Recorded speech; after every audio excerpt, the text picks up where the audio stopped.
1635, un hombre de 22 años garabateaba números en Cambridge mientras la peste mataba a 100.000 personas en Londres. No lo sabía, pero estaba escribiendo las ecuaciones que llevarían a la humanidad a la Luna, 304 años después. El problema es que sus propios números demostraban que eso era imposible. Velocidad de escape, 40.270 km por hora. Ningún caballo, ninguna pólvora, ningún mecanismo conocido en el siglo XVII se acercaba. Y aún así, 2 hombres pisaron allí con el Apolo 11. Y en abril de 2026, la misión Artemis II fue más allá. Lo que vas a ver ahora es el encuentro que nunca ocurrió, pero que lo explica todo. El físico tenía 22 años cuando comenzó a calcular lo imposible.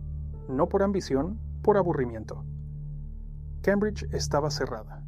La peste bubónica había matado a 1/5 parte de la población de Londres. No había clases, no había orientación formal.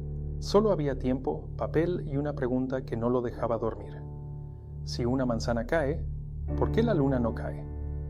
La respuesta que encontró creó un problema. La luna no cae porque está en caída constante, pero siempre falla la Tierra. Velocidad orbital. Equilibrio entre gravedad y movimiento tangencial. El físico logró describir el mecanismo. Lo que no logró fue imaginar cómo un ser humano podría replicarlo. El segundo, su profesor, entró en la habitación sin llamar. Miró los papeles esparcidos y leyó en voz alta lo que estaba escrito. Para que un cuerpo escape de la atracción terrestre sin retorno, sería necesaria una velocidad inicial de aproximadamente 11.000 metros por segundo. El físico no levantó la mirada. Respondió que eso equivalía a 40.000 km por hora y que ningún proyectil alcanzaba esa marca, ni siquiera si se disparara desde un cañón del tamaño de una catedral. El segundo se sentó y concluyó que, entonces, la Luna era inaccesible. El físico discrepó en parte. Dijo que matemáticamente no era imposible, pero prácticamente sí. Explicó que la energía necesaria para acelerar una masa humana hasta esa velocidad excedía cualquier combustión conocida. La pólvora negra generaba 3 megajulios por kilo. Sería necesario algo que generara 30 veces más y que pudiera sostener el impulso durante minutos, no milisegundos. El segundo planteó otro problema, el vacío entre la Tierra y la Luna. El físico enumeró los obstáculos. Sin aire no hay respiración. Sin presión atmosférica, los fluidos del cuerpo hierven a 37 grados. La temperatura en el vacío oscila entre 120 grados positivos bajo el Sol y 270 negativos en la sombra. Ningún material conocido por el hombre resiste una variación de 390 grados en ciclos repetidos. Y había otro problema. Cualquier combustible líquido lo suficientemente frío para generar energía densa se evaporaría antes de ser usado. El físico calculaba que un líquido a menos 250 grados hervía espontáneamente en cualquier recipiente conocido. El silencio duró 10 segundos. El segundo miró hacia la ventana y preguntó por qué, entonces, el físico seguía calculando. El físico finalmente levantó el rostro y respondió que los números no mienten. Si existe una velocidad de escape, existe un camino, solo que no sabía cuál. Fue en ese momento que una hoja de papel cayó al suelo, pero no de las manos del físico. El hombre no dijo su nombre de inmediato. Se tambaleó, se apoyó en la pared. Respiró hondo 3 veces antes de lograr hablar. Entonces pidió disculpas por la intrusión. Explicó que estaba estudiando esos cálculos, los cálculos del físico, tratando de entender por qué había pasado 3 días vomitando dentro de una cápsula de metal camino a la Luna. Y de repente estaba allí. El físico no se movió. El segundo dio 2 pasos hacia atrás. El hombre continuó. Dijo que su nombre era Nilo, que venía de 1969 y que había pisado la Luna. El 21 de julio, a las 2 horas y 56 minutos de la madrugada, hora universal, bajó una escalera de aluminio y hundió su bota en un suelo que ningún ser humano había tocado en 4,5 mil millones de años. El segundo encontró la voz y dijo que aquello era imposible. Nilo señaló los papeles sobre la mesa del físico y respondió que lo sabía. Por esos cálculos. Velocidad de escape de 11.186 km por segundo. Distancia. Tierra-Luna de 384.400 km. Temperatura imposible, vacío letal. Conocía cada uno de esos problemas. Había vivido cada uno de ellos. El físico se levantó y preguntó cómo. Nilo explicó que usaron un cohete. no un cañón. Un cohete de 3 etapas llamado Saturno Quintir, altura 110 metros. Peso en el despegue, 2.970 toneladas. 5 motores F1 en la primera etapa, quemando queroseno refinado y oxígeno líquido, generando 34 megafísicos de empuje. Eso equivalía a 7,6 millones de libras de fuerza. Subieron a 4G durante 11 minutos hasta alcanzar la órbita terrestre. El físico interrumpió y preguntó por el problema del líquido que hierve. ¿Cómo mantenían el combustible estable? Nilo explicó que los propelentes se almacenaban a temperaturas criogénicas, el hidrógeno líquido a menos 253 grados Celsius, el oxígeno líquido a menos 183 grados. El físico tenía razón. Hervían todo el tiempo dentro de los tanques. La solución era reabastecer continuamente durante la cuenta regresiva, reponiendo lo que se evaporaba. El cohete permanecía conectado a las líneas de abastecimiento hasta segundos antes de la ignición. El físico tomó una pluma y pidió que continuara. Nilo prosiguió. Los gases de escape de los motores salían a 3.315 grados Celsius. Para evitar que las toberas se derritieran, cada motor tenía 1.080 tubos de enfriamiento por donde circulaba hidrógeno líquido. Un sistema que transformaba el problema en solución. El mismo líquido que alimentaba la combustión también protegía el metal. El segundo interrumpió y preguntó cuánto tiempo llevó a escapar de la atmósfera. Nilo respondió: 8 minutos y 2 segundos desde el lanzamiento hasta el corte del motor principal. En 30 segundos ya estaban a 19.600 km por hora. Rompieron la barrera del sonido en menos de 1 minuto. Antes del corte del motor superaban los 24.000 km por hora. El físico anotaba todo. Luego preguntó por las náuseas. Nilo explicó: cuando se entra en microgravedad, el oído interno deja de funcionar correctamente. Está hecho para detectar la gravedad e informar al cerebro cuál dirección es abajo. Sin gravedad, los canales semicirculares envían señales aleatorias. Los ojos dicen que la persona está quieta. El oído dice que está girando. El cerebro entra en conflicto y responde de la única forma que sabe: náuseas, vómito, desorientación. El 70% de los astronautas sufre esto en los primeros 3 días. Él lo sufrió. El físico dejó de escribir y preguntó cómo era la luna. Nilo cerró los ojos por un instante antes de responder. Dijo que era silenciosa.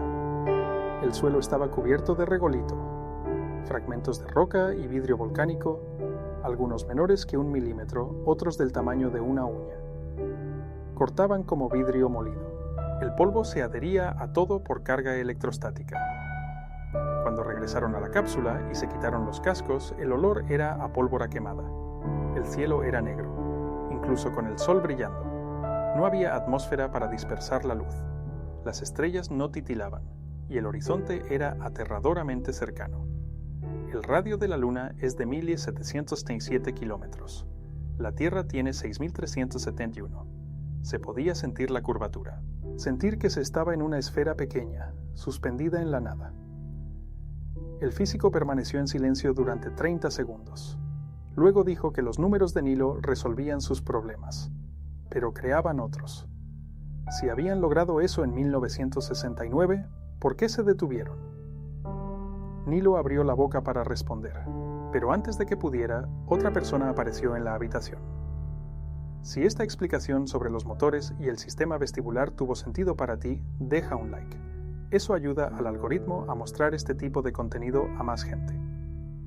Mientras tanto, en abril de 2026, Tina Coast tenía el mismo problema que Nilo, pero al contrario. No quería entender por qué se había mareado. Quería entender por qué la velocidad de reentrada de Artemis II era menor que la de Apolo 11, incluso con un cohete más potente. La respuesta estaba en la trayectoria. Apolo 11 usó una ruta directa de ida. Artemis II usó una trayectoria de retorno libre, una curva gravitacional alrededor de la Luna que permite volver a casa sin necesidad de otra quema de motor. La mecánica orbital hace el trabajo. Tina fue a buscar los fundamentos. Llegó a los principios del físico, y cuando leyó la ecuación original de la velocidad de escape, sintió un vértigo que no era mareo, era desplazamiento. Tina no necesitó presentarse. Nilo la reconoció por el uniforme. El físico la reconoció por los números que llevaba, impresos en papel blanco con fuentes que él nunca había visto. El físico dijo que ella era de después de 1969, no era una pregunta. Tina confirmó. Dijo que venía de abril de 2026 y que acababan de completar la misión Artemis II. 4 astronautas. 10 días de viaje. Sobrevuelo lunar a 6.550 kilómetros de la superficie. Fueron más lejos que cualquier humano en la historia. 400.000 kilómetros de la Tierra, rompiendo el récord del Apolo 13. Nilo frunció el ceño y preguntó por el cohete. Tina explicó que el SLS, Space Launch System, era más alto que la Estatua de la Libertad. 98 metros. Generaba 39 megafísicos de empuje, 15% más que el Saturno V, y llevaba 733.000 galones de propelente, el equivalente a una piscina olímpica y media.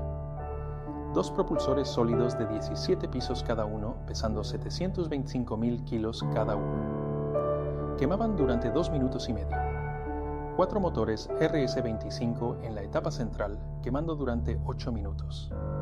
El físico interrumpió. Preguntó si aún usaban los tubos de enfriamiento que Nilo había descrito. Tina confirmó. Los motores RS-25 eran versiones actualizadas de los mismos motores usados en el programa del transbordador espacial. Los gases aún salían a más de 3.300 grados. Los 1080 tubos aún circulaban hidrógeno líquido. Algunas soluciones no necesitan ser reinventadas, necesitan ser refinadas. El segundo preguntó cuánto tiempo tardaron en alcanzar la órbita. Tina respondió, 8 minutos y 2 segundos. Exactamente el mismo tiempo que Apolo. Algunas cosas están dictadas por la física, no por la tecnología. Nilo preguntó si solo habían sobrevolado sin aterrizar. Tina explicó que aún no han aterrizado. El primer alunizaje tripulado desde 1972 estaba previsto para 2028. Pero Artemis II demostró que la cápsula Orion, que llamaron Integrity, funcionaba con humanos a bordo. El físico preguntó por la reentrada. Tina describió. La cápsula regresó a 38.600 km por hora. El escudo térmico alcanzó 2.760 grados Celsius. En 13 minutos, descendieron de 120.000 metros hasta el océano.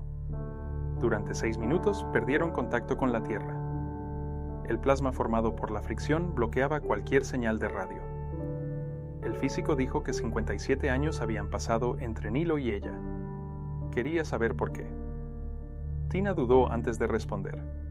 Dijo que fueron política, presupuesto, prioridades.